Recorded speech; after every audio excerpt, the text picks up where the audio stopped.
कांग्रेसी कार्यकर्ता महेश सोडा ने की पत्रकार वार्ता। कोर्ट से पीओ घोषित होने के मामले में कुछ दिन पहले पुलिस ने किया था गिरफ्तार। पत्रकारिता में महेश सोडा ने कहा कि स्थानीय नेता ने पुलिस से मिलकर रंजिश के चलते मेरी सामाजिक छवि खराब करने के मकसद से मुझे जबरदस्ती घर से उठवाकर मुझे बदनाम करने की कोशिश की है। सीआई महेंद्रगढ़ ने सरकार के प्रेशर में मेरे साथ अपराधियों जैसा व्यवहार करते हुए मेरी फोटो गलत तरीके से सोशल मीडिया में वायरल करवाई और मुझे मानसिक रूप से परेशान किया गया। लेकिन अन्याय के खिलाफ मेरा संघर्ष जारी रहेगा। ये बातें कांग्रेसी नेता महेश सोडा ने शुक्रवार को नांगल चौधरी में प्रेस को संबोधित करते हुए पत्रकारों को कही। उन्होंने कहा कि 2 दिन पहले सीआई थाना महेंद्रगढ़ से अधिकारी रात को मेरे घर आए और 2016 में हुए एक केस में मुझे पीओ बताते हुए मुझे जबरदस्ती मेरे घर से उठा ले गए, जहां ले जाकर मेरे साथ एक पेशेवर अपराधी जैसा व्यवहार किया। मेरी छवि खराब करने के मकसद से मेरी फोटो को गलत तरीके से वायरल किया गया। इस केस को लेकर मुझे पहले कभी कोई जानकारी नहीं दी गई, जबकि मैं हर पल गांव में और नांगल चौधरी में सामाजिक कार्यों में भाग लेता रहा हूं। वर्ष 2016 का जिक्र करते हुए उन्होंने बताया कि जून 2016 में नांगल चौधरी अस्थायी बस अड्डे पर मेरी बजरी से भरी ट्रॉली पलट गई थी, जिसके नीचे एक दंपत्ति आ गई। उस वक्त मौके पर हमने ट्रॉली के नीचे दबे हुए दंपत्ति को निकालने का प्रयास किया और घायलों की मदद करते हुए उनको अस्पताल तक पहुंचाया, जिसमें एक महिला की मौत हो गई थी। हादसे के बाद अवैध खनन के खिलाफ आवाज उठाई तो स्थानीय नेता ने रंजिश वश हमारे खिलाफ मुकदमा दर्ज करवा दिया, जिसमें मैंने अपना पक्ष रखा था, जिसके बाद मेरा नाम हट गया। लेकिन स्थानीय नेता ने 2022 में केस को रीओपन करवाते हुए मेरा नाम फिर से 319 के तहत जुड़वा दिया, जिसके बाद हमें कोई जानकारी नहीं दी गई और 2 दिन पहले महेंद्रगढ़ से सीआई टीम आकर कोर्ट से पीओ बताते हुए मुझे जबरदस्ती मेरे घर से उठा ले गई और गलत तरीके से मेरी फोटो वायरल की गई। जबकि नांगल चौधरी क्षेत्र नारनौल सीआईए के अंडर में आता है।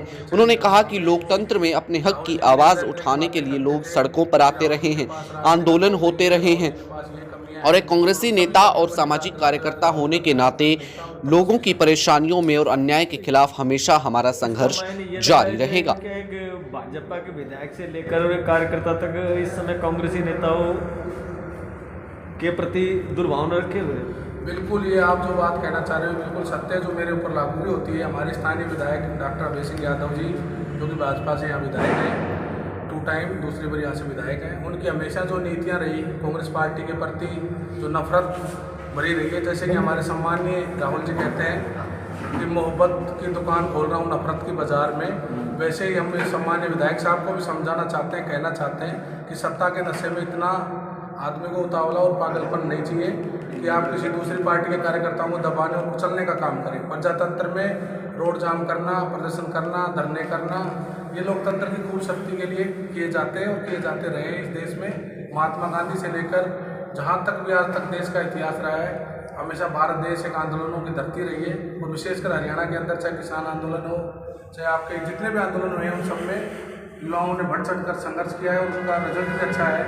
और जो सम्मानीय हमारे यहाँ के विधायक हैं डॉक्टर अभय सिंह यादव जी, 2016 में एक अपने यहाँ जयपुर की महिला थी दलित समाज से, वो अपने ससुराल जा रही थी, तो उनकी मोटरसाइकिल की सवारी करके वो अपने निजामपुर टी पॉइंट पे अशोका जूस सेंटर के सामने एक पुलिस वाला था, वो गाड़ी ट्रैक्टर चला के आ रहा था, वो ट्राली पलट गई बजरी की, वो नीचे दब गई, शायद उसमें की मृत्यु भी हुई थी, एक एक्सीडेंट हुए थे।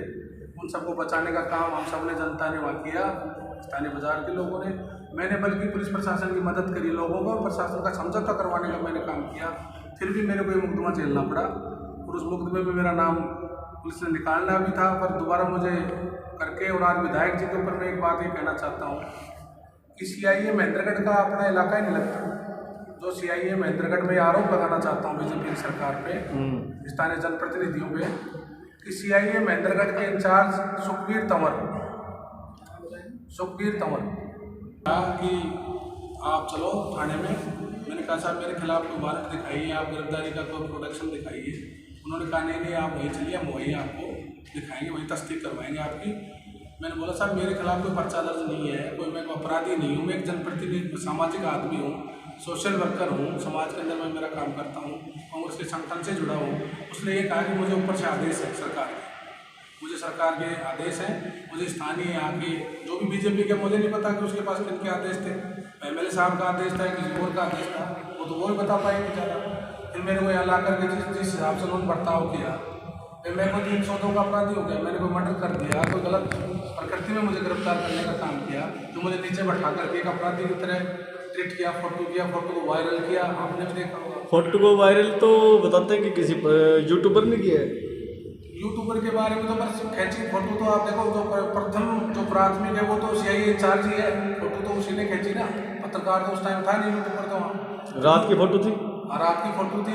और यूट्यूबर को तो मैं ये कहना चाहता हूँ, जो भी कोई साथी है, जब तक मीडिया एक चौथा स्तंभ माना जाता है, आप हमारी विपक्ष की आवाज़ को जनता तक नहीं पहुँचाओगे तो उससे फिर क्या फ़ायदा हो जाएगा। आप भी अपने इससे व्यवसाय से अच्छा नहीं कर रहे, अनजस्टिस कर रहे, अन्याय कर रहे हो। आप प्रजातंत्र के लोगों की आवाज़ के आप ही तो बोलोगे, वो मीडिया के माध्यम से मैं अपनी बात लोगों तक पहुँचाने का काम कर रहा हूँ।